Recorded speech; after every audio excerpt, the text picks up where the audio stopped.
las gracias a todos y a todas por asistir a esta acción formativa. Como sabéis, va a versar sobre el nuevo baremo de discapacidad en el daño cerebral adquirido. Vamos a ver cuáles son los principales cambios que trae consigo este Real Decreto y sobre todo aquellos que afectan más directamente al ámbito del daño cerebral adquirido. Esta actividad se enmarca dentro del plan de formación de FEGADACE, de la Federación y del proyecto Rumbo. Va a ser impartida por Javier Zugaste Moriones. Para los que no los conozcáis, para quien no lo conozca, Javier es licenciado en Medicina, es médico del equipo de valoración de discapacidad de Navarra desde el año 89 y director desde el año 2007 del Centro de Valoración de la Agencia Navarra de Autonomía y Desarrollo de las Personas. Este centro integra 3 equipos: el equipo de valoración y orientación de personas con discapacidad, el equipo técnico de valoración de la situación de dependencia y el equipo de orientación laboral. Además, por si fuera poco todo esto, Javier es representante de la Comunidad Foral de Navarra, de las comisiones técnicas de valoración de discapacidad y de la Comisión Técnica de Valoración de Dependencia, de estas 2 comisiones, y cuenta con una gran experiencia y amplia experiencia en grupos de trabajo, ponencias, cursos, tanto a nivel nacional como internacional, relacionados con el ámbito de la discapacidad y la dependencia. Antes de daros paso con Javier, quería comentaros un par de cuestiones técnicas. Bueno, acabamos de comentar que el webinar, pues la exposición va a durar sobre unos 30-40 minutos. Luego vamos a dar paso a una serie de preguntas. Os animamos a todos los participantes, a todos los asistentes, que preguntéis cualquier cosa sobre la que tengáis duda.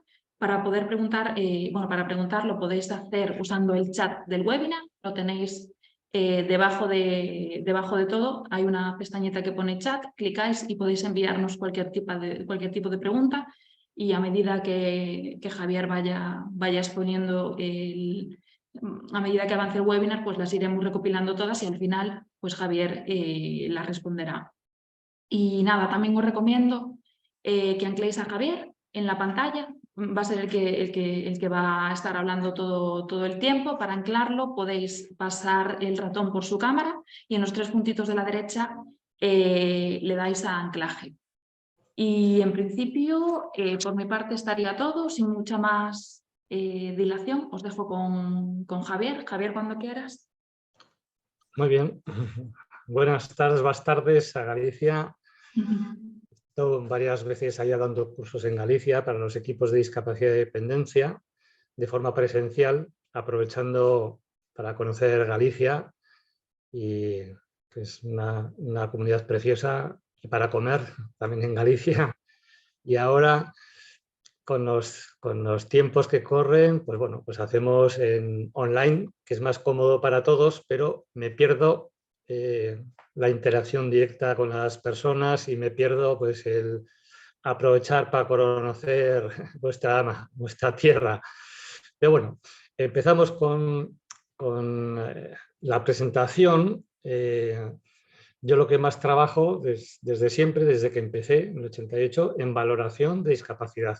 Es un ámbito que voy a intentar explicar primero un poco las características de la valoración. Lo más importante, espero que funcione, porque yo con las tecnologías a veces no sé qué pasa, pero suelo tener bastantes problemas. Espero que vaya todo bien. Empezamos para explicar sobre todo el nuevo baremo de discapacidad en el daño cerebral.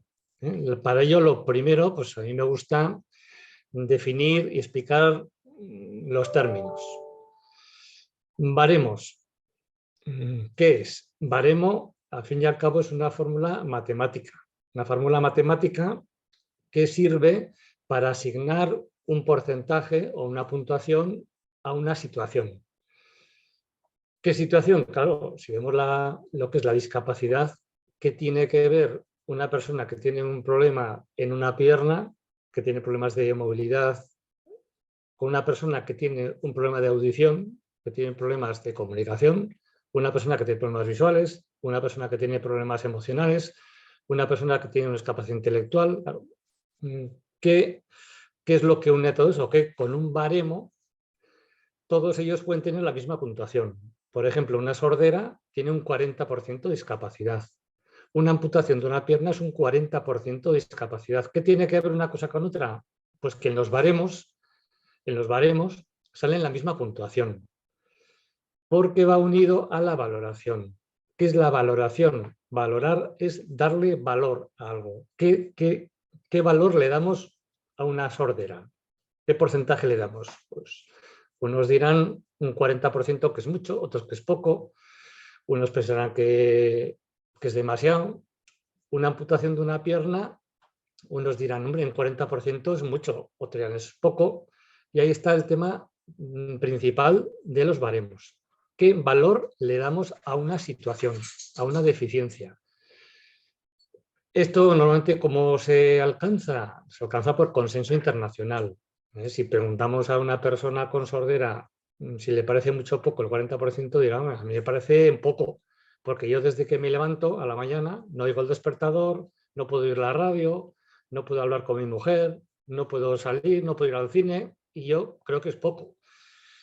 En cambio, si le preguntas a otro, le dirá, hombre, una sordera, pues esta persona tiene bien la vista, tiene bien las manos, puede andar, puede jugar a fútbol, puede hacer muchas cosas. Entonces ahí estamos, que normalmente los baremos se alcanzan por consenso internacional. ¿Por qué existen los baremos? Esta es la primera cuestión importante, porque las prestaciones y los recursos son limitados. Desgraciadamente tiene que haber baremos, porque, como digo, los recursos, sobre todo en los temas sociales, en las ayudas, son limitados, no hay para todos, con lo cual hay que establecer un baremo que diga qué persona está más afectada y qué persona está menos afectada, para intentar ayudar a aquellas personas más afectadas. Los baremos intentan agrupar de forma homogénea. Claro, es fácil decir, hombre, pues una persona con hipoacusia, pues ya tenemos de 0 al 100% de hipoacusia, tenemos una manera de graduar. Pero hay otra serie de enfermedades que es más difícil de graduar, que es el siguiente tema, gradación con criterios objetivos. En una sordera tenemos la audiometría, que es una manera más o menos objetiva de valorar. Pero, por ejemplo, en una enfermedad mental, ¿qué valores tenemos con criterios objetivos? ¿Cómo medimos esa dificultad? En una discapacidad intelectual ya tenemos la prueba de CI, aunque ya se ha demostrado con el tiempo que ya no es lo único importante, hay que medir también las habilidades adaptativas, pero tenemos una escala que nos mide. Otra característica importante de los baremos de valoración de discapacidad es que es un problema de salud inicial. Nosotros, cuando valoramos la discapacidad, la mayoría somos profesionales sanitarios. ¿Por qué? Porque nosotros estamos valorando qué dificultades tiene esta persona derivadas de un problema de salud, no derivadas de otros problemas. Si yo no hago las tareas domésticas porque en mi casa no las he hecho nunca, porque en mi familia lo hacía mi madre, lo hacía mi abuela y ahora lo hace mi mujer, eso no quiere decir que yo tenga dificultades para hacer las tareas domésticas. Lo que valora la discapacidad es que yo tenga dificultades derivadas de un problema de salud. Muchas veces se mezcla que tengo problemas derivados pues, de problemas sociales, de problemas de inmigración, de otros problemas que limitan las actividades o restringen la participación de una persona. Pero eso no es discapacidad. Discapacidad son aquellas situaciones derivadas de un problema de salud. Y la última parte importante, que es la última o quizás es la primera, es la legislación y soporte jurídico. Realmente los técnicos que valoramos discapacidad, aplicamos un baremo que está publicado en un Real Decreto. No hacemos lo que nos parece a nosotros. A mí me parece poco, me parece mucho, no. Estamos aplicando un baremo de un Real Decreto que sale y es un poco el trabajo básico de la valoración de discapacidad. Bien, siguiente cuestión. ¿Qué es la discapacidad? Definición. La discapacidad, la primera definición así consensuada de discapacidad viene de la OMS, de la CIDIM, que por una parte separa las deficiencias a nivel de estructura del órgano, de la discapacidad, que es la restricción o ausencia debido a una deficiencia, de la capacidad para realizar una actividad de una forma y dentro del margen que se considera normal para un ser humano. O sea, la discapacidad está más relacionada con las actividades de la vida diaria. Aunque esas actividades de la vida diaria esas limitaciones son derivadas de una deficiencia. Con lo cual, bueno, pues esto también es importante para saber qué es lo que tenemos que valorar. Las dificultades en las actividades de la vida diaria. Este es el esquema de la CEDIM. Una enfermedad puede o no conllevar una deficiencia, esa deficiencia puede o no conllevar una discapacidad y esa discapacidad puede conllevar una minusvalía. Pero este esquema es demasiado lineal y de ahí vienen los cambios que vienen con la aprobación de la CIF. Seguimos con las definiciones. Daño cerebral adquirido. El daño cerebral adquirido es una lesión repentina en el cerebro. Se caracteriza por la aparición brusca y por el conjunto variado de secuelas que presenta según área del cerebro lesionada y la gravedad del daño. Estas secuelas provocan anomalías en la percepción y la comunicación, así como alteraciones físicas, cognitivas y emocionales. Claro, esta misma definición, como se puede ver, es indefinida, porque parece que todos tenemos claro lo que es el daño cerebral adquirido, pero luego, si vemos la definición, define muy poco, sino que amplía, porque pone que es un conjunto variado de secuelas que presenta según el área del cerebro lesionada y la gravedad del daño. ¿Qué quiere decir? Que es muy variable. Es muy variable, con lo cual pues no podemos poner un perfil exacto y limitado de lo que es una persona con daño cerebral adquirido. Estas secuelas provocan anomalías de percepción y comunicación, alteraciones físicas, cognitivas y emocionales, muy variadas. Esto, para empezar, claro, a la hora de aplicar y graduar las limitaciones y las deficiencias que provoca el daño cerebral adquirido, obviamente complejiza mucho porque no podemos meter todos en el mismo saco, por la variedad que tenemos de las secuelas. Bien, como decía antes, el término de discapacidad era antes un término como muy lineal y por ello en el 2001 la OMS aprobó la CIF, la Clasificación Internacional del Funcionamiento, la Discapacidad y la Salud. Y aquí hay un modelo que cambia y es un modelo de interacciones. La discapacidad no es algo tan sencillo. Una deficiencia puede o no conllevar una discapacidad y esa discapacidad puede o no conllevar a una minusvalía. La CIF nos propone un modelo de interacciones en el cual vemos que arriba está un problema de salud. Como decía antes, la discapacidad viene derivada de un problema de salud, una condición de salud, que es el trastorno o enfermedad. Debajo vemos los tres componentes: deficiencia, limitación en actividades y restricción en la participación, que son diferentes. Hay personas que con una misma deficiencia pueden tener diferentes limitaciones en actividades. Y esas limitaciones en actividades pueden provocar diferentes restricciones en la participación. Esto, pues, vamos a poner un ejemplo. Una persona con ceguera tiene una deficiencia grave visual.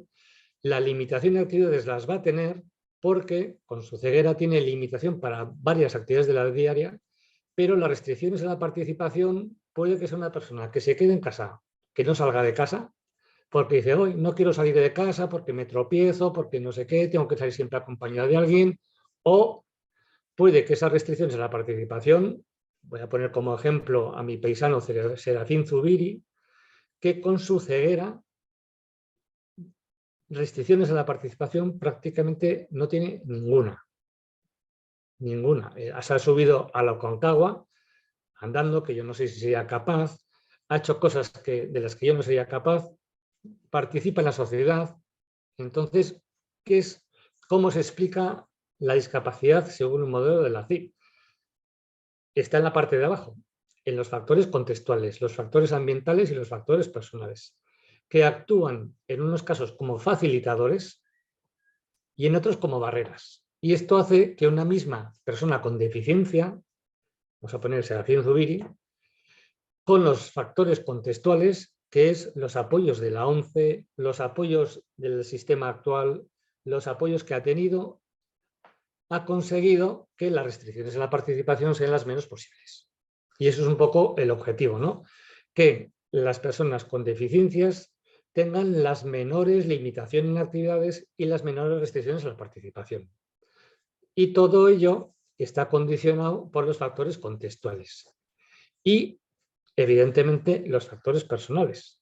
Todos sabemos que con el mismo ACV, con la misma hemiparesia, hay personas que, por lo que sea, por factores contextuales, por factores personales, consiguen mayores logros, mayor autonomía, mayor independencia que otras. ¿Por qué? Pues ahí están los factores personales. Hay personas que se esfuerzan muchísimo y hasta que consiguen cosas que pueden parecer incomprensibles.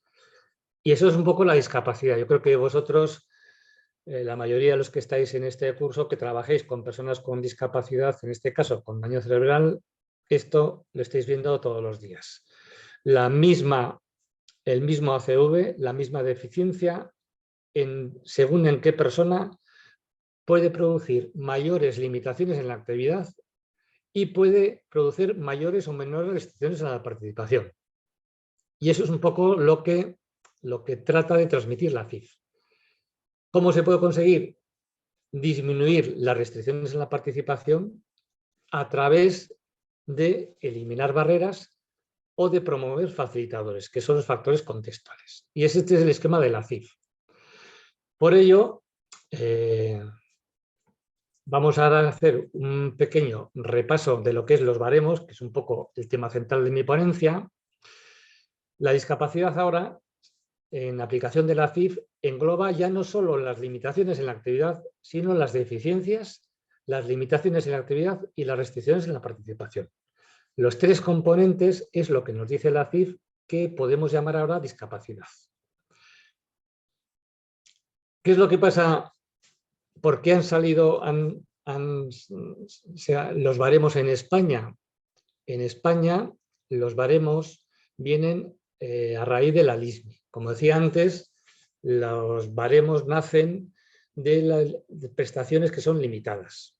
Entonces la LISMI promulgó, es una ley que todavía hoy en día sigue vigente desde el año 82, el tiempo que ha pasado. Entonces, bueno, lo que hizo fue desarrollar una serie de prestaciones para personas con discapacidad. De prestaciones sociales, prestaciones económicas, prestaciones de movilidad, prestaciones de apoyo al empleo. Y para ello había que publicar un baremo. En esas prestaciones de la LISMI, para tener derecho a las prestaciones había que tener al menos un 33%.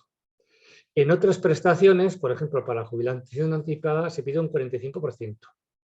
En otras prestaciones se pide un 65%. En otras se pide un 75%. En otras, por ejemplo, para la tarjeta de aparcamiento se valora dificultades de movilidad. En otras se valora la necesidad de tercera persona, que es el baremo de dependencia. Entonces, como veis, esto, como había diferentes prestaciones relacionadas con el grado y con diversos aspectos, es lo que hizo que hubiera que promulgar un baremo. ¿Qué baremo salió en el 84? En el 84 se miraron todos los baremos que había en aquellos entonces y se cogieron los de la Asociación Médica Americana. Se vio que esos baremos respondían más o menos a lo que se quería y se cogieron esos baremos y se mantuvo el 33%. Cogimos unos baremos americanos con sus tablas, sus valores, y aplicábamos ese baremo y le sumábamos los factores sociales. Y con eso se determinaba que el que tenía 33% era persona con discapacidad. En el 99, obviamente, el del 84 se quedó atrasado, hubo un nuevo baremo que, como veis aquí, estos son los capítulos del baremo actual, que son capítulos de deficiencias. Por eso, los que valoran la discapacidad son médicos y psicólogos. Porque, si veis aquí, los capítulos, sistema musculoesquelético, nervioso, respiratorio, cardiovascular, son especialidades médicas, porque están basados en las tablas de la AMA. Y a eso se le suman los factores sociales y da el grado final de discapacidad. Seguimos con esto. Claro, al salir publicado la CIF, esto hizo que, bueno, pues los que valoramos discapacidad dijimos, hombre, tendremos que adaptarnos al nuevo modelo de la CIF.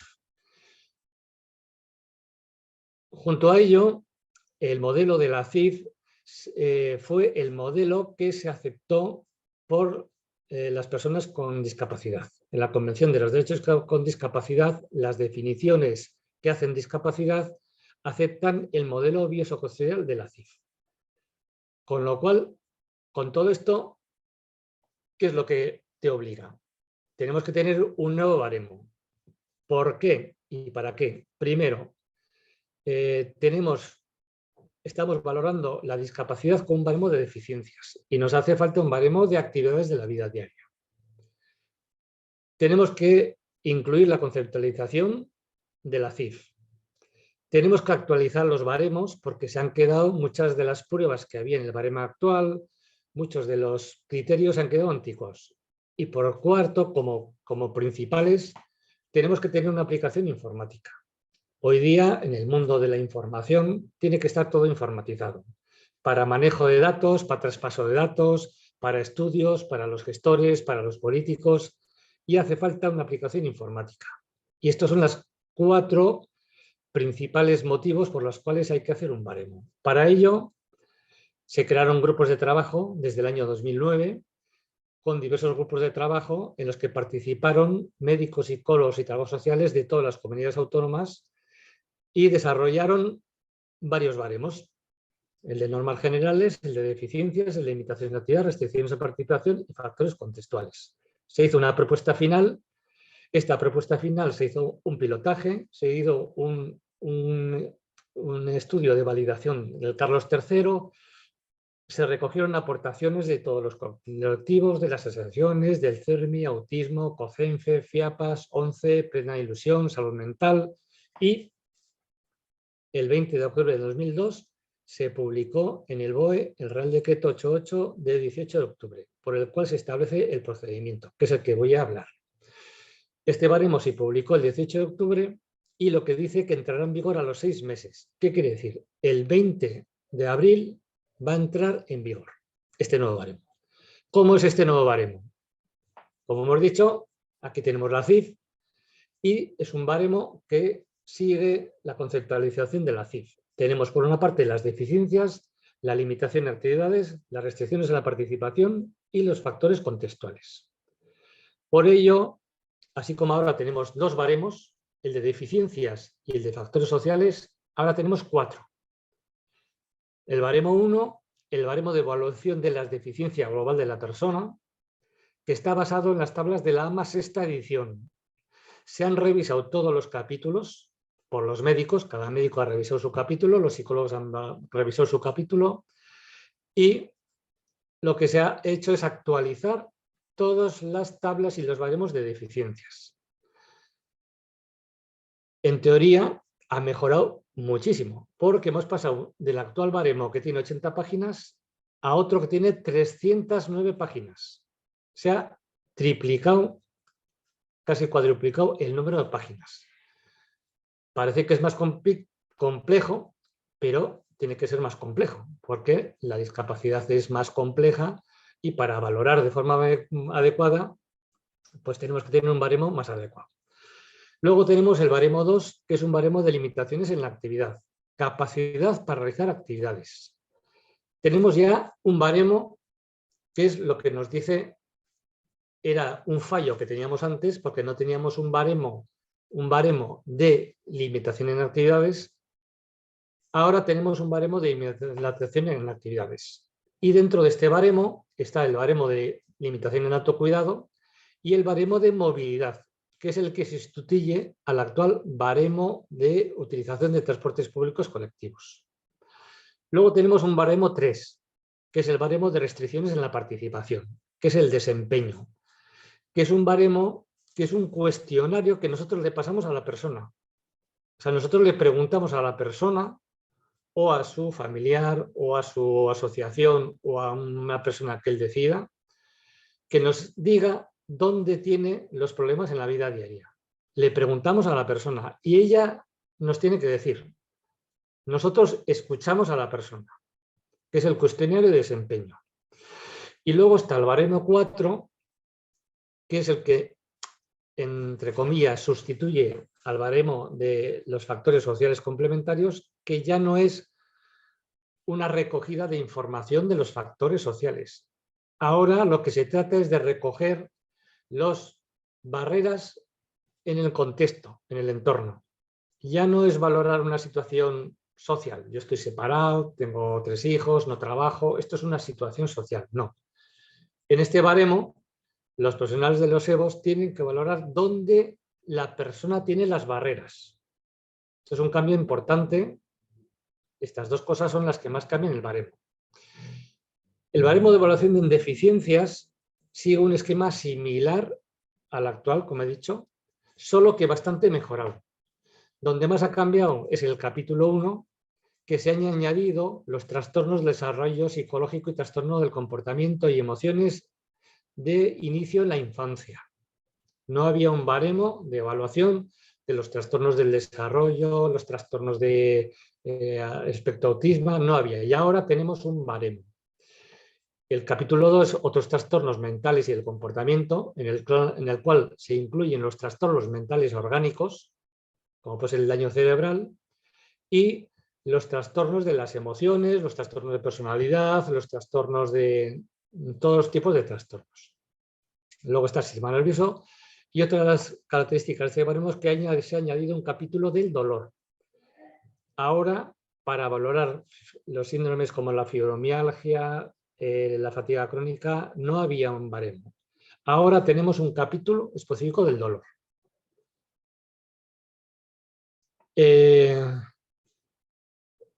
En la parte de las deficiencias, como decía, lo que más ha cambiado es el capítulo 1, que se incluyen los trastornos del desarrollo y del comportamiento. Tenemos distintas tablas y en el capítulo 2 se amplían los criterios y tenemos otras tablas. Por ejemplo, ahí está la tabla de los trastornos mentales orgánicos, que pues para las personas que tienen, es el más específico de personas con daño cerebral, porque se valora, se considera normalmente todos la problemática cognitiva, la problemática intelectual, se valora en trastornos mentales orgánicos. Y hay una tabla específica que valora de 0 a 95. Luego hay otra tabla para los trastornos de consumo de sustancias, otra tabla para el estado de ánimo, otra tabla para los trastornos del estrés, trastorno de personalidad, trastorno de alimentación, con pruebas psicométricas. Entonces, bueno, como veis, es un baremo que se ha actualizado y se ha ampliado. Pasamos a otro baremo. Esta parte de las deficiencias es similar al actual, solo que mucho mejorado. En cambio, este es un baremo nuevo. Un baremo que se ha desarrollado que valora las actividades de la vida diaria. Valora qué capacidad tiene esta persona para hacer estas actividades. Ya tenemos una visión diferente, no desde la deficiencia, sino desde las actividades de la vida diaria, que son las que nos dice la CIF. Aprendizaje y aplicación del conocimiento, tareas y demás generales, comunicación, movilidad, autocuidado, vida doméstica, interacciones y relaciones personales, áreas principales de la vida, como son el trabajo y la educación, y vida comunitaria, social y cívica, como la vida comunitaria, el ocio, se valora aquí. Entonces es un baremo que tiene en cuenta qué repercusión tiene esa deficiencia en las actividades de la vida diaria de la persona. Entonces, por ejemplo, el daño cerebral en el baremo de deficiencias se valoraría según la repercusión. Si tiene afectación solo mental orgánica, se valoraría por la tabla. Por ejemplo, pérdida de memoria, alteraciones cognitivas más leves o más graves, se evaluaría en el capítulo 2. Si tiene alteraciones en la movilidad, se evaluaría por el capítulo de la movilidad. En cambio, aquí lo que valoramos es qué repercusión tienen esas deficiencias en las actividades de la vida diaria. Claro, lo que es, como hemos visto antes, el daño cerebral, el órgano del cerebro es un órgano que normalmente suele afectar a varias funciones y esas funciones afectan a varias actividades de la vida diaria.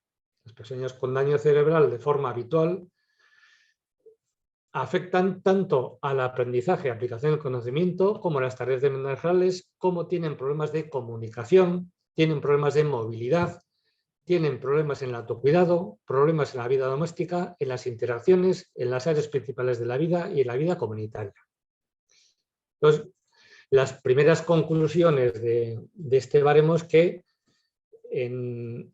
lo que hemos detectado es que este baremo es más sensible a las personas que tienen afectación del sistema nervioso central, del cerebro, porque las lesiones cerebrales, como puede ser, la demencia, el Parkinson, el daño cerebral, los ACVs, lo que vemos es que afectan a varias actividades de la vida diaria. Y como tenemos ahora un baremo de actividades de la vida diaria, normalmente la puntuación que se alcanza en este baremo suele ser más alta. Luego tenemos este otro baremo que decía antes, el baremo de restricciones en la participación, que es un cuestionario de desempeño, que es la persona la que nos dice.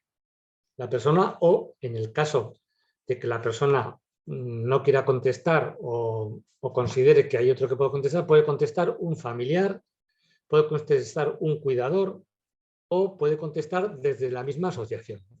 Alguien que conozca a esta persona. Y le vamos a escuchar. Le vamos a escuchar y si es congruente con nuestra valoración, puede ser tenido en cuenta. Y si no es congruente, claro, esto decimos, bueno, ¿cuándo es congruente y cuándo no es congruente? Pues, por ejemplo, bueno, vamos a pensar que una persona que nos dice que tiene una hemiparesia leve, viene andando y nos dice que no puede hacer nada, que no puede salir solo, que tienen que vestirle, que tienen que hacerlo todo, pues para nosotros no es congruente con la deficiencia. Y eso pues se desecharía. O vamos a poner el caso contrario, una persona con esquizofrenia, que el médico o el psicólogo le han valorado que tiene una repercusión en su vida diaria, a nosotros nos dice, no, yo no tengo ningún problema. El problema tiene el vecino que me mira mal. El problema tiene el otro que no me quiere controlar. Entonces, este es un baremo que escuchamos a la persona. Nos va a servir para repensar un poco nuestra valoración. Y luego está el de factores contextuales, las barreras que tiene esa persona. Tanto en los productos de tecnología, como puede ser si esta persona vive en un tercer piso y no tiene ascensor, eso es una barrera. Si esta persona no tiene una silla de ruedas eléctrica, es una barrera en productos y tecnología. En apoyo y relaciones, si esta persona no tiene quien le apoye, no tiene familia, vive solo, es una barrera. Si esta persona tiene una esquizofrenia y los vecinos le miran mal porque a veces pone la música muy alta, porque tira las colillas, eso es una barrera. Y los servicios son los servicios que tienen las personas. Pueden ser una barrera. Y luego están, como decía antes, los factores personales que todos sabemos que existen, pero de momento no tienen valoración. Los factores personales se van a recoger en este baremo, se van a recoger, pero de momento no tienen valoración, porque se considera que esos factores personales no están unidos íntimamente a un problema de salud. Son factores personales, que puede ser el sexo, la edad, el estado de salud, la forma física, estilos de vida, la manera de enfrentarse a los problemas, la profesión. Todas estas cosas influyen en nuestra discapacidad, pero son factores personales. Se van a recoger, pero no se van a tener en cuenta. En principio, Ahora decimos, claro, teníamos antes 2 baremos que era fácil. De deficiencias le sumábamos los factores sociales y daba una puntuación final. Ahora, claro, tenemos 4. ¿Cómo lo vamos a hacer? Bueno, pues al final los baremos son lo que son. Va a haber un criterio principal que va a ser las deficiencias. Las deficiencias. ¿Por qué? Porque las deficiencias normalmente son las más fiables, objetivas y estables. ¿Qué quiere decir? Que bueno, normalmente las deficiencias, la medicina, lo que ha avanzado en los últimos años,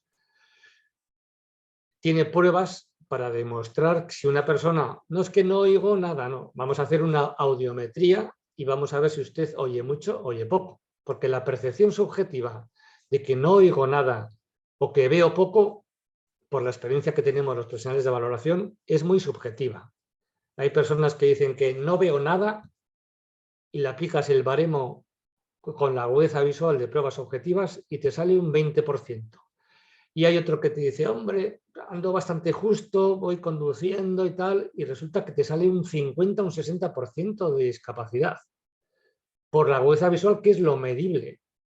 Entonces, lo que nos enseña es que normalmente las deficiencias son las que son estables y son permanentes y son más objetivables. Por eso, en esta propuesta de baremo sigue siendo el criterio principal. Y luego vamos a tener en cuenta también las limitaciones en la actividad. Vamos a tener en cuenta que nos va a subir y bajar la puntuación. También vamos a tener en cuenta el baremo de restricciones en la participación. Si cumple condiciones, como decía antes, si más o menos es congruente con lo que estamos viendo nosotros, te puede subir o bajar un poco. No mucho, pero te puede subir o bajar. Y luego están los factores contextuales, que son las barreras que, como antes, son puntos que se suman. Y con esto te da un grado final de discapacidad, que es un poco al final lo que son los baremos, ¿no? Al final te va a dar un grado, pero a ver, yo tengo el 33 o no tengo el 33, que es lo que quiere la gente, o el 45, o el 65, o el 75. Entonces nosotros siempre decimos, hombre, pues entre el 0 y el 33 está el 5, el 15, el 20 y el 30. La mayoría de las quejas que tenemos en el día a día es de personas que consideran que tienen el 33, ¿no? Porque como las prestaciones están en el 33, pues nadie sabe lo que es el 33, pero todo el mundo cree que debe tener acceso al 33. Y bueno, ahí está una parte de nuestro trabajo. Nosotros, en función de los baremos, determinamos si esta persona tiene un 5, un 10, un 15, un 30, un 40, un 50, un 60, un 80, un 90. Y estos son los baremos. Baremos esto. Al final son todo números y son clases, y va a haber clases que te va a llevar la deficiencia, te lleva a una clase, a la clase 1, a la clase 2, a la clase 3, y ahí es donde nos vamos a mover entre el baremo de limitaciones en la actividad, el baremo de restricciones en la participación y los factores contextuales. En una clase, en otra y en otra. Si veis esta clase de 5 al 24, ahora mismo esta clase no llegaría al 33% que se exige para las mayoría de prestaciones. La siguiente clase de 25 a 49 podéis tener 25, 30, 35, 40, 49, 50, 49 y la siguiente clase de 50 a 95. Es una fórmula matemática que, bueno, tampoco me voy a detener porque me parece más interesante que entendáis un poco cómo es este baremo. Y llegamos a las conclusiones finales.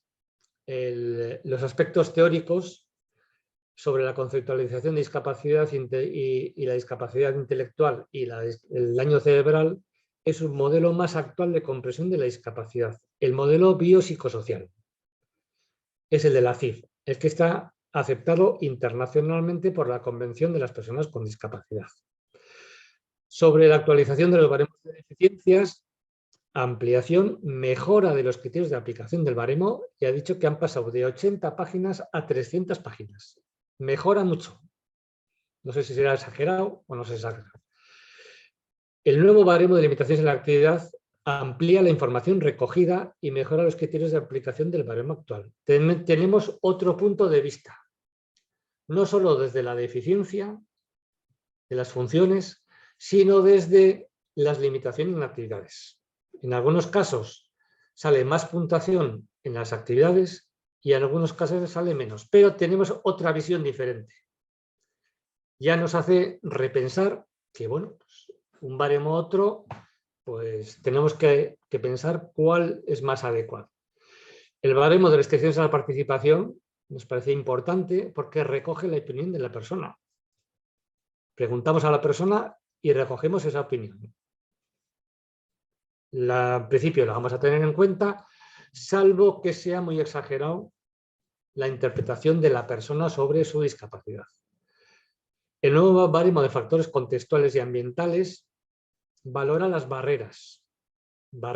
Se adapta a la definición actual de discapacidad y es un cambio importante porque los profesionales de los equipos de valoración tienen que valorar las barreras y tendrán que repensar un poco sus funciones, si tienen que quedarse solo en recoger las barreras o tienen que hacer una intervención para eliminar o por lo menos mitigar esas barreras. Sobre la terminología se ha estudiado mucho, se ha trabajado mucho para intentar adaptarnos a la terminología más actual. Ya desaparece el nombre de retraso mental, ahora es discapacidad intelectual, aparecen los nombres de los apoyos, aparecen las limitaciones, las dificultades, no aparece la dependencia, que es dependiente, que se ha intentado utilizar la terminología más actual. Sobre los puntos, siempre, claro, desde los colectivos de asociaciones, todo el mundo intenta conseguir que a su colectivo le den al menos el 33%.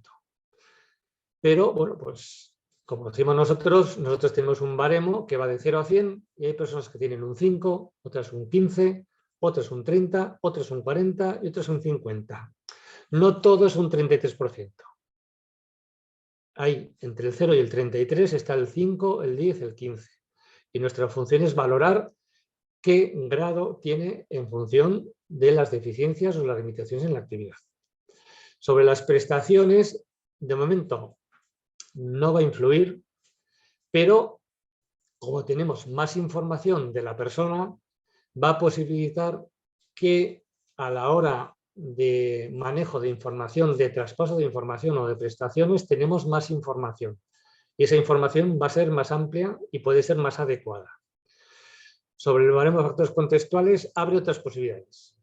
Ahí va a quedar abierto. Esto será una función de los equipos de las comunidades autónomas, el decidir si se van a quedar como valoración de las barreras y más, o si van a ir un poco más allá y van a intentar hacer intervenciones. La complejidad de los baremos, hemos visto, son mucho más complejos. En vez de 1 tenemos 4. Bueno, es que todos sabemos que la discapacidad es una situación muy compleja. El modelo de interacciones de la CIF es un modelo de interacciones entre diversos componentes. No solo es uno, tenemos varios. El baremo de tercer nivel que están hablando, se ha pensado en algunos casos hacer un baremo sencillo de primer nivel, en casos ya muy extremos, en personas que están en situación de dependencia, sería un baremo muy sencillo. Y en otros casos se ha pensado en hacer un baremo de tercer nivel, que sería un baremo que recogiera situaciones novedosas, enfermedades nuevas o nuevos tratamientos, por ejemplo, pues el fibroscan en el hígado. Es una cosa que ha salido nueva y en el actual baremo no está. Este sí está. Hay pruebas nuevas que van saliendo y que van a tener cabida en este baremo de tercer nivel. Problemática futura, obviamente no hay un baremo maravilloso, porque si hubiera un baremo maravilloso en Estados Unidos, en Perú, en Colombia, en Francia, en Alemania, todos copiaríamos ese baremo. Va a haber situaciones de incongruencia y todo se puede mejorar. Pero yo creo que este baremo recoge la situación de discapacidad de las personas de manera mucho más real y mucho más actual que el actual baremo.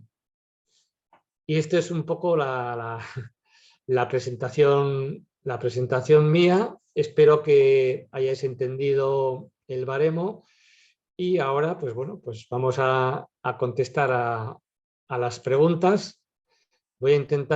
Voy a ver ahora que como tenía la pantalla, voy a ver los mensajes que hay en el chat y si queréis alguna pregunta, pues yo contestaré.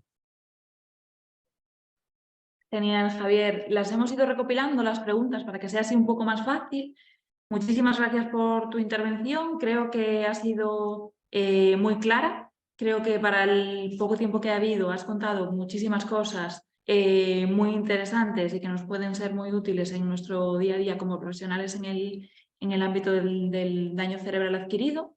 Y aprovechando esta última pregunta que aparece en el chat de Alba Gómez, como profesional en el ámbito de la discapacidad, como profesional especialista que eres en el ámbito de la discapacidad y la dependencia, ¿qué ventajas y qué inconvenientes crees que trae consigo este nuevo baremo para el daño cerebral adquirido? A ver, espera, voy a ir un poco voy a ir contestando por el orden, ¿no? El tema de la incapacidad laboral, si no te importa, en el chat, Sí. contestar por orden. Pregunta, ¿una incapacidad permanente? La incapacidad permanente no tiene directamente un 33%. No tiene. Tiene que pasar por este baremo. A efectos de empleo sí que se reconoce un 33%, pero solo a efectos de empleo. Pero al resto, para tener acceso a la tarjeta de aparcamiento, para la tarjeta de discapacidad, hay que pasar el baremo, que es el mismo para todos los españoles. No hay diferencia. No hay diferencia. Para mí me da igual que tenga una incapacidad permanente o no. De hecho, yo creo que esto es una de las mayores injusticias con las personas con discapacidad que se ha salido en los últimos años, porque se ha asimilado las incapacidades laborales al 33% a los efectos laborales. Y eso me parece que no es así. Hay personas que tienen un 0% de discapacidad por una alergia, peluqueras con un 0%, enfermeras con alergia al látex, con un 0% de discapacidad, que llevan una vida totalmente normal. Y estos dos casos que te he sacado, han sacado una plaza de celadores en el gobierno de Navarra, han sacado plaza a 5 personas con incapacidad laboral y han dejado en el paro a 5 personas con el 40, el 45 y el 50% de discapacidad. Y estas personas han accedido como personas con discapacidad con el 0% de discapacidad, por el tema de la incapacidad laboral. Y eso me parece, yo no soy quien para defender que las personas con discapacidad tenían que defender ellas, pero a mí que se ha promovido esto desde las entidades de discapacidad, para mí va en contra de las personas con discapacidad mayor del 33%. Y eso es lo que opino, ¿eh? Y te doy el dato concreto. Aquí en Navarra, en la última posición de celadores, de 12 plazas, hay 5 personas, el 40%, que han sacado una plaza sin tener el 33%. Y han dejado fuera a 5 personas, como te he dicho, que han estado estudiando la oposición, se han presentado a la oposición y se han quedado sin plaza en el paro porque hay unas personas con incapacidad laboral, con el 0% de discapacidad, en concreto 2 personas, que han sacado la plaza. Pues bueno, pues esto es lo que ha pasado. Lo de la presentación, yo ya le he pasado a Leticia, ya os lo pasará. Las personas preguntar sobre barreras ambientales y entorno rural. Efectivamente, como habéis visto, uno de los apartados de los factores ambientales es el entorno. Y eso es una barrera, ¿no? Entonces, se va a tener en cuenta que va a ser una barrera la falta de apoyos en el entorno rural. Y eso es lo que se tiene que valorar. Y eso se va a puntuar. Podríamos valorar un poquito las secuelas cognitivas. Las secuelas cognitivas se valoran en el capítulo 2. En el capítulo 2 que es el capítulo de enfermedad mental, y hay varias tablas. Una tabla es la de las secuelas cognitivas, de los trastornos mentales orgánicos, que hay unos criterios de gravedad. Las secuelas cognitivas pueden ser desde leves, que hay una pérdida, pues bueno, una pérdida de memoria, unas pérdidas pasajeras, eso puede ser un 5 o un 10%. Y luego, si esas secuelas cognitivas son más importantes, ya va dando más puntos. Puede ser un 25%, un 50% o un 90%. Depende de las secuelas. Como decía antes, claro, no siempre todo es un 33%. Puede haber secuelas cognitivas que puedan ser leves o moderadas, que den un 5, un 10, un 15%, y otras que sean más graves. Pero bueno, hay una tabla que valora en función de la gravedad de las secuelas cognitivas. Esto lo valoran los psicólogos, ellos tienen sus tablas y tienen las pruebas psicométricas que son las que aplican. Los beneficios del nuevo baremo para el daño cerebral, pues habrá que esperar un poco. Yo creo que lo que hace es aumentar la información que se tiene de la persona, aumentar la información, y como he dicho antes, en los diversos pilotajes que se han hecho, una de las cosas que hemos observado es que con este baremo, normalmente las personas que tienen afectación cerebral, claro, el cerebro afecta a varias, no afecta solo a una función. Tú tienes un problema en el brazo y afecta al brazo, pero si tienes una deficiencia en la estructura del cerebro, normalmente afecta a varias funciones y afecta a varias actividades.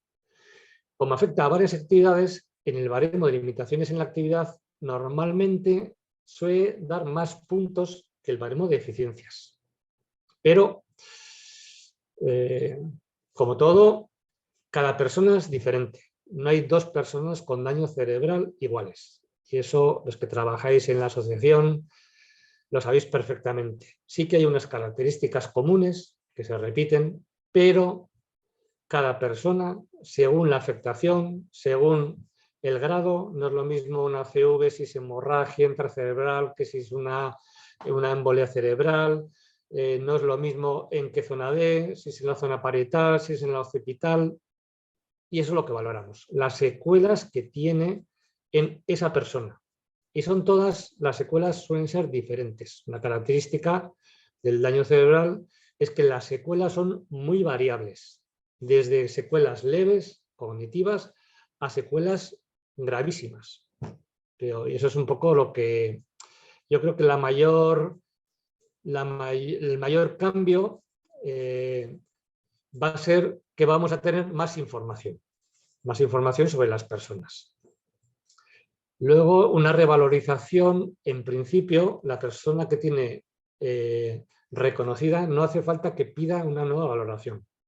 Lo puede pedir, se le volverá a valorar, pero el que tiene un porcentaje del 35, el 40, el 45, ya lo tiene. La revisión habrá que pedir posiblemente si hay empeoramiento de las deficiencias o de las actividades. Como he dicho antes, este nuevo baremo, los porcentajes finales han tenido un criterio bastante continuista. No va a haber grandes diferencias. No va a haber gente que va a saltar. Este tenía antes un 20 y ahora sale un 45. Este salía en 45 y ahora va a tener un 20. No.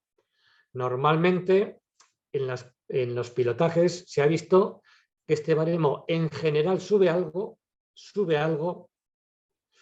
pero tampoco esa subida es exagerada.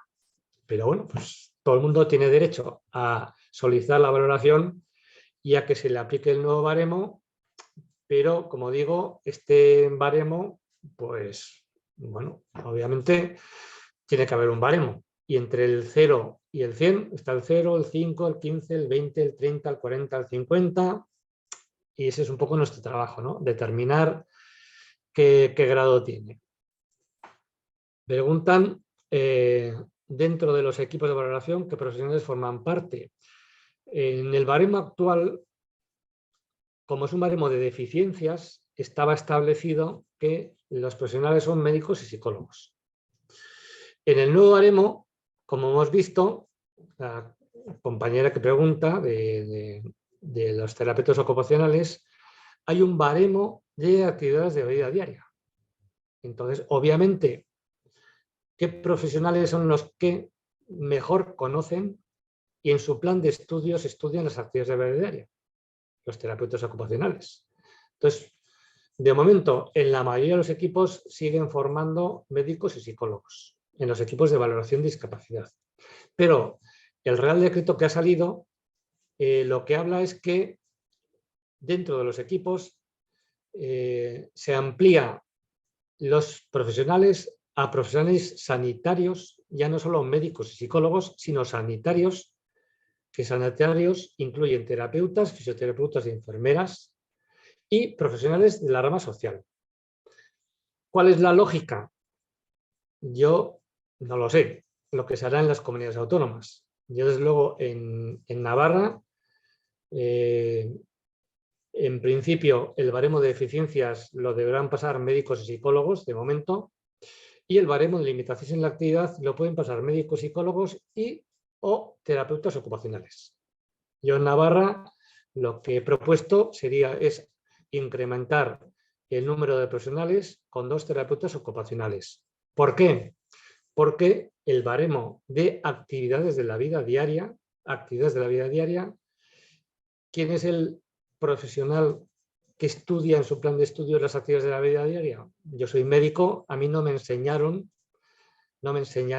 las actividades de la vida diaria, me enseñaron las enfermedades, las deficiencias, el pronóstico, el tratamiento, la evolución, pero las actividades de la vida diaria no me enseñaron, las he aprendido porque llevo desde el año 88 trabajando en valoración de discapacidad y he aprendido algo, pero yo reconozco que los profesionales más adecuados para valorar las actividades de la vida diaria son los terapeutas ocupacionales. Pero bueno, ¿qué es lo que hará en cada comunidad autónoma? Yo eso no lo sé. Eso es una competencia, el incrementar los equipos de valoración es una competencia de las comunidades autónomas y, bueno, pues tal como es este país, pues me temo que cada comunidad autónoma hará una cosa diferente. Yo en Navarra lo tengo claro. En Navarra, por ejemplo, las valoradoras de dependencia son prácticamente el 70% son terapeutas ocupacionales, luego hay 8 terapeutas, 4 enfermeras y una fisioterapeuta. Son todas sanitarias, pero hay comunidades autónomas en las que no hay ningún profesional sanitario valorando dependencia. Yo no lo puedo entender, pero yo tengo competencia en Navarra y en Navarra, desde luego, pues los que pasan el baremo de dependencia son terapeutas ocupacionales, enfermeras o fisioterapeutas, profesionales sanitarios. Y en el nuevo baremo de discapacidad abre la posibilidad a otros perfiles. A ver, ¿más preguntas? ¿No hay más? ¿O es que no? No, parece que ya no hay más preguntas. Si no se anima... Sí, aparece aquí otra pregunta. En cuanto a la comunicación, ¿los logopedas no formarán parte? Claro, pueden. La norma dice que pueden formar parte todos los que consideren. Pueden formar parte, pero básicamente tienen que ser profesionales del área sanitaria, que los logopedas ahora mismo yo creo que se consideran sanitarias. Lo que pasa, claro, que si tú tienes que valorar todas las actividades de la vida diaria, no solo las de comunicación. Claro, igual las de comunicación, los logopedas lo podrían valorar perfectamente, pero el área de aplicación de conocimiento, la movilidad, el autocuidado, las áreas principales de la vida, ¿puede un logopeda valorar todas las actividades de la vida diaria? Pues claro, las actividades de comunicación posiblemente las valore mejor que un terapeuta. Pero un fisioterapeuta también valorará las actividades de movilidad, de deficiencias, deficiencias en el sistema musculoesquelético, de relaciones con el movimiento. Un fisioterapeuta la valorará también perfectamente, pero un fisioterapeuta no tiene conocimientos para valorar discapacidad intelectual, enfermedad mental, y en discapacidad pues tienes que valorar todo. No puedes decir, bueno, yo valoro esto y el otro lo otro, lo otro.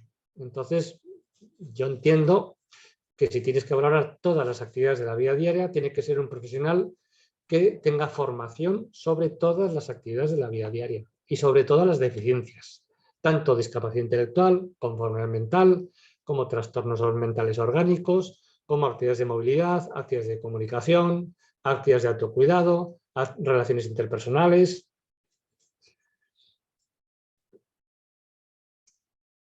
A ver. Los retrasos. Bien, es una pregunta que se han hecho estudios, se ha hecho pilotajes y se ha visto que la nueva baremo y la nueva aplicación informática cuesta entre 5 y 7 minutos más. Y eso sin conocer todavía el sistema informático. ¿Qué quiere decir? Lo principal para el médico, el psicólogo, el que haga la valoración, no es meter los datos en la aplicación informática. Lo principal es la anamnesis, la historia clínica, la entrevista, la exploración, la revisión de los informes. Todo eso es lo que cuesta más tiempo. La otra parte, la de aplicar el baremo, si le aplico la tabla 1, la tabla 2, la de la vista, la del oído, eso es una parte que es lo que menos cuesta. Me puede costar 5 minutos. Si es un poco más complicado, me costará.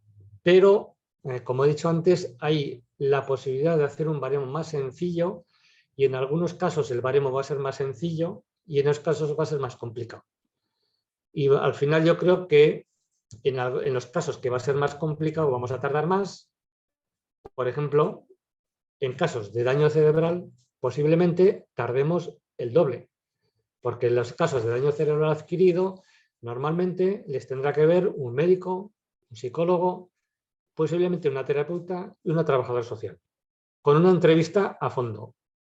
Pero, por ejemplo, una persona con demencia GDS5 o GDS6, pues posiblemente en este baremo, con que lo vea un profesional, ya es suficiente. Porque dices, hombre, si es un caso claro, ¿no? ¿Por qué a una persona con demencia de 85 años que viene a por la tarjeta de aparcamiento, qué sentido tiene que le vea un médico para valorar la parte médica, porque tiene 85 años y tiene artrosis, que le vea un psicólogo para valorar la parte mental, que tiene una demencia, las pruebas, etc. Si ya sabes que es un GDS5 o GDS6, que le vea un terapeuta para hacer el baremo de limitación de actividad, que le vea una trabajadora social para ver qué barreras tiene. Entonces, en esta propuesta de nuevo baremo se va a dar la posibilidad de seleccionar los expedientes y aquellos que están en edad laboral hay que aplicar el baremo de segundo nivel obligatorio, que te va a llevar más tiempo. Pero en aquellas personas que no están en edad laboral va a existir la posibilidad de aplicar solo un baremo, que va a ser más fácil. Entonces, al final, bueno, se va a equilibrar y luego pues nos va a dar más tiempo a los profesionales a dedicar más tiempo a estos casos, que es lo que decimos siempre, ¿no? En valoración. Que yo tengo el mismo tiempo, tengo la misma media hora, los médicos, los psicólogos tienen menos citas, se citan 4 al día, tienen 1 hora o así.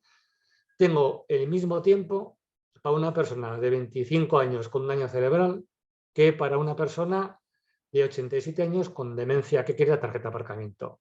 No puede ser. Tengo que dar más tiempo a aquella persona que tengo que hacer una exploración a fondo. Y este baremo es un poco lo que te permite que en aquellas personas que son jóvenes y que hay que entrar a fondo, te vas a necesitar más tiempo porque te tienen que ver todos los profesionales y en cambio que en aquellas personas que no sea necesario llegar a ese nivel, puedes pasar un baremo a segundo nivel y punto. No hace falta que vean los 4 profesionales. Con que te vea uno ya es suficiente. Con lo cual vamos a compensar. En algunos vamos a dar menos, otros menos y la media al final yo creo que va a ser similar.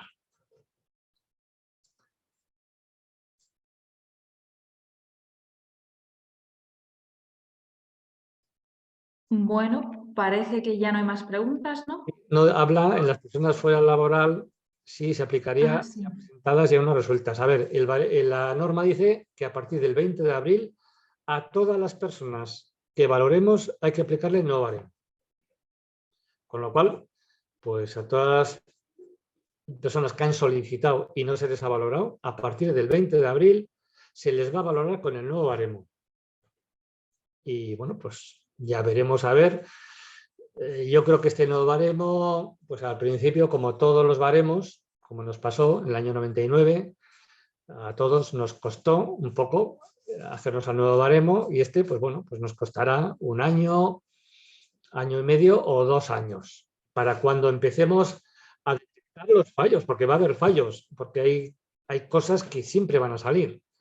Entonces yo creo que, bueno, pues en un par de años ya vamos a ver alcanzar con lo que llamamos la velocidad de crucero. Vamos a empezar a aplicarlo de forma en España por todos los equipos de todas las comunidades autónomas. Vamos a detectar fallos, vamos a pensar un poco qué es lo que ha pasado, qué resultados ha habido, si ha subido, si ha bajado, en qué colectivos han subido, qué ha bajado. ¿Por qué? Por una de las cosas que decía al principio, va a haber una aplicación informática. Una aplicación informática que va a recoger todo eso. Y ahí va a estar todo recogido. Ahora todos tenemos la impresión de que en Galicia parece que valoran muy bajo. En Cataluña parece que a los ciegos no sé qué. En Andalucía parece que a las personas con... Ahora va a estar todo informatizado y vamos a ver, vamos a sacar conclusiones y vamos a hacer estudios. ¿Qué personas hay más discrepancia entre el baremo de eficiencias de límites de actividad? ¿Qué personas hay más discrepancia en el baremo de restricciones a la participación? Nosotros más o menos ya lo sospechamos, pero bueno, todo va a quedar escrito y todo va a estar recogido en un sistema informático. ¿Más preguntas? A las 7:10 yo estoy aquí para lo que queráis. Si hay alguna cosa que se ha quedado ahí pendiente, le mandáis un correo a Leticia y Leticia ya me lo pasará a mí. Si hay alguna pregunta concreta. Yo no tengo ningún problema en responder, salvo casos, un caso particular, pues claro, tendríais que mandarme toda la historia clínica, pues eso no voy a saber responder, pero así en global podría responder. Sí, os vamos a dejar ahora mi correo en el chat y cualquier cosa, cualquier duda, yo se la hago llegar a Javier. Si no hay más preguntas, vamos a ir despidiendo el webinar. Muchísimas gracias, Javier, por participar, por colaborar con nosotros y seguiremos en contacto a ver cómo envejece, ¿no?, este nuevo baremo y cómo son sus primeros años. Sí, y creo... muchísimas gracias a todos los asistentes también. Sí, dime, Javier. No, que eso, un par de años, como he dicho, dentro Sí. de un par de años sacaremos conclusiones vosotros, los colectivos, Sí. los asociados y los familiares, y ya iremos viendo. Entonces, bueno, pues siempre se podrá mejorar, todo se puede mejorar.